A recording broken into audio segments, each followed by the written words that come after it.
Olá pessoal, aqui é o Velgas, hoje dia 25 de junho de 2023. Vou fazer aqui uma análise da entrevista que o ditador russo Vladimir Putin concedeu hoje essa é uma entrevista pré-gravada que ele fez, na realidade, para a imprensa russa. E ele falou sobre intensificar esforços na Ucrânia após o golpe do Prigozhin, que ele medrosamente negociou, né? No entanto, nesse um dia, nessa rebelião do Prigozhin, ele infringiu grandes perdas para o exército russo, onde apenas 39 pilotos e tripulantes foram mortos pelo grupo Wagner. Em torno de 7 helicópteros foram abatidos e mais ou menos o mesmo número de aviões de caça, né? E agora o Putin enfrenta uma expectativa para substituir os principais comandantes que estão na guerra, ou seja, o ministro da Defesa, que foi uma exigência do Prigozhin, e o comandante da ação, que é o chefe de Estado-Maior do exército russo, o Valery Gerasimov. O líder do golpe, né, que é um outro criminoso que nem o Putin, concordou em ficar do outro lado da fronteira, na Bielorrússia. Quero convidá-los a inscreverem-se no canal, a capricharem no like para nós e compartilharem com suas redes sociais e fazerem seus comentários. É muito importante a participação de vocês. O Vladimir Putin, ditador russo, quebrou o silêncio sobre intensificar os esforços na Ucrânia em entrevista pré-gravada que foi ao ar depois que ele sofreu uma das suas piores perdas, né?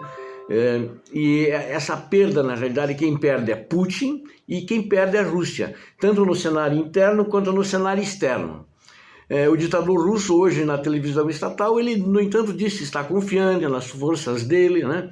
E alega estar em posição de implementar todos os planos e tarefas que existem pela frente. Putin afirmou que seu otimismo se aplica à defesa de Moscou. A operação militar especial e a economia como um todo em suas áreas individuais.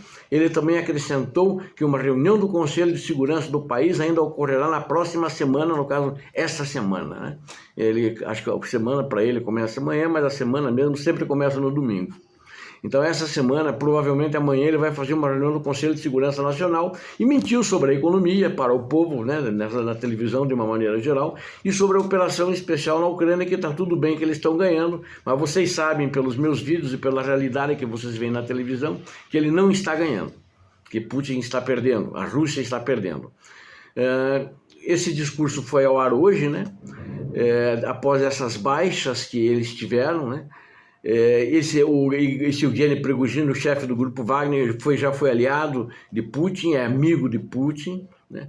E de fato eles ganharam um golpe muito duro e muito grande. Acredita-se que Putin sofreu uma das piores perdas ao tentar interromper a marcha que o Prigozhin chamava Marcha da Justiça, do grupo Wagner contra o seu regime corrupto em direção a Moscou, já que o grupo Wagner teria matado os pilotos, como eu lhe disse, matou também os soldados russos que tentaram se interpor ao avanço. O grupo Wagner, além do abateu helicópteros, aviões, né? Mas as forças russas confirmaram que os helicópteros foram abatidos, né? Antes do Putin eventualmente poder desmentir. Já localmente eles confirmaram para a imprensa. Essa entrevista parece ter sido gravada antes dessa rebelião, porque não fez referência muito aos eventos de sábado, né? Então acho que é uma coisa que era muito positiva, ele resolveu colocar hoje, para ver como é que fica. Os russos estariam tentando encobrir essas perdas dos pilotos, mas não conseguiram, e inclusive a imprensa internacional está divulgando isso de maneira muito clara. Acredita-se que o Putin tenha, nesse acordo desesperado de solução, ele viu a Força Armada Wagner de Prigozhin interromper a marcha para Moscou em troca de um acordo que retira todas as acusações de traição contra ele e seus homens. Ele aceitou isso, mas especula-se que rolou muito dinheiro, né? Porque o Putin exigiu que ele também pagasse as esposas, as famílias desses pilotos que foram dos aviões que foram abatidos e as tripulações morreram.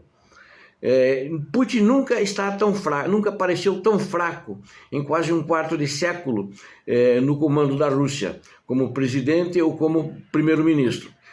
Analistas disseram que esse ditador, né, de 70 anos, atua continuamente como presidente e primeiro-ministro, se alternando.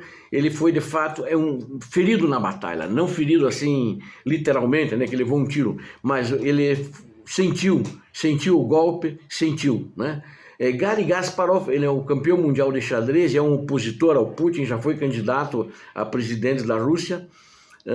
Ele diz que ele disse o seguinte: Putin foi humilhado por Prigozhin. O jogo terminou com a pior humilhação de Putin.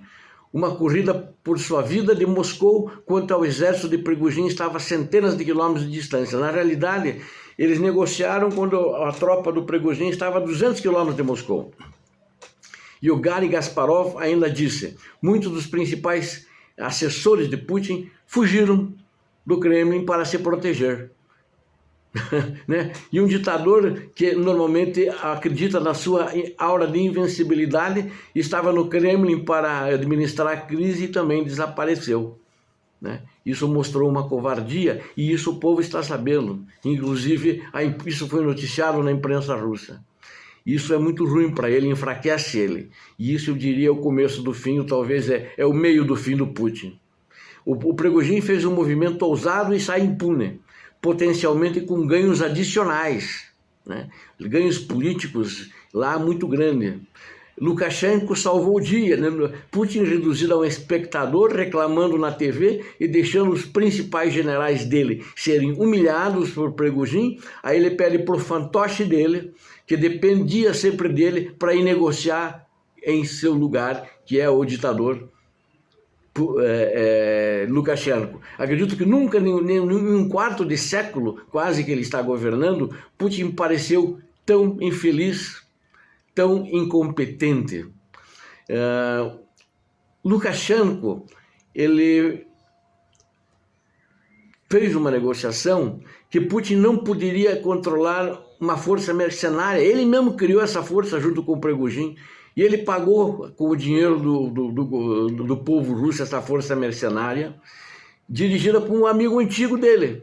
E ele teve que confiar em Lukashenko para fechar um acordo com um cara que ele chamou há poucas horas de traidor. Um amigo que ele chamava de traidor, né, que era amigo. Há poucas horas chamou de traidor e que ele seria preso e ia responder nas barras da lei, da justiça, mas não foi.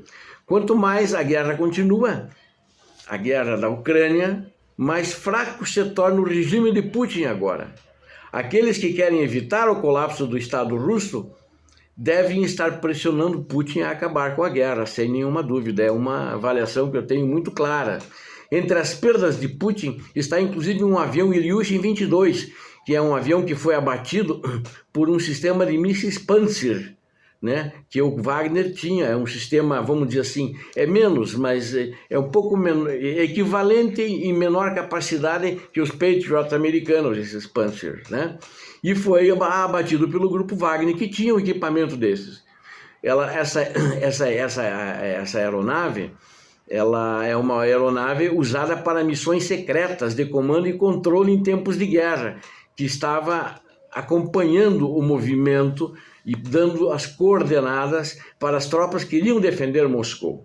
Tinham 10 tripulantes a bordo e os 10 morreram. E tinha também ali um general de alta patente, provavelmente um coronel-general, e que estava a bordo também, que estava analisando a estratégia militar de como fariam, né? E também tinha um coronel, né, chamado Viktor Aksanis. Não, ele não estava lá, perdão, ele é um analista soviético, o apelido dele é Coronel Negro, soviético não, russo, é Coronel Negro. E ele indicou um número de mortos que é quase certamente maior do que a mídia estatal russa e está divulgando em imprensa internacional. Ele falou isso, o grupo Wagner matou mais gente do que se está se divulgando. Então foram perdidas, as baixas foram grandes. E aí o Putin ficou com medo que essa guerra, que essa batalha não chegasse às ruas de Moscou, porque houve confronto em Moscou com representantes do grupo Wagner que são sediados em Moscou. Então chegou a haver combates em Moscou.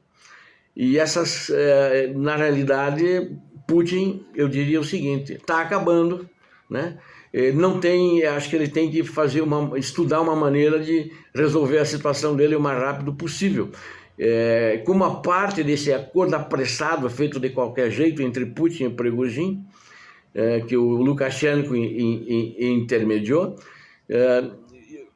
essa saída desses generais comandantes soa muito mal, inclusive perante o exército, perante as forças armadas da Ucrânia. Estrategicamente, politicamente, isso é muito ruim, ou seja, um chefe de uma milícia, né, que não é da estrutura do governo, obrigou o presidente, que se dizia o segundo maior exército do mundo, a substituir os seus comandantes. Aí eu posso definir até o seguinte: o exército russo, de fato, é o segundo maior exército do mundo na Rússia. O primeiro é o grupo Wagner, né? Isso é uma piada que está circulando na Rússia. Ruim para o Putin isso, né? Aquilo que ele disse durante o golpe, que todo mundo sofreria uma punição inevitável, revelou-se que ninguém vai sofrer sanções. E ele vai ficar na Bielorrússia olhando. Mas se ele não for atendido, ele poderá voltar, que ele não foi sozinho. Ele foi com segurança muito forte e que até a tropa de Lukashenko tem medo de um pessoal muito preparado. Mas Putin disse, havia um objetivo maior: evitar derramamento de sangue, evitar confrontos internos, evitar confrontos com resultados imprevisíveis, falou através do porta-voz dele, Dmitry Peskov. Obrigado a vocês que assistiram ao vídeo até aqui, tenho certeza que vocês gostaram. Convido-os a inscreverem-se no canal, a darem seu like e compartilharem com suas redes sociais essa análise dos resultados e do enfraquecimento do ditador russo Putin. Deus abençoe o Brasil, Deus abençoe a Ucrânia, Deus abençoe a humanidade, paz e bem.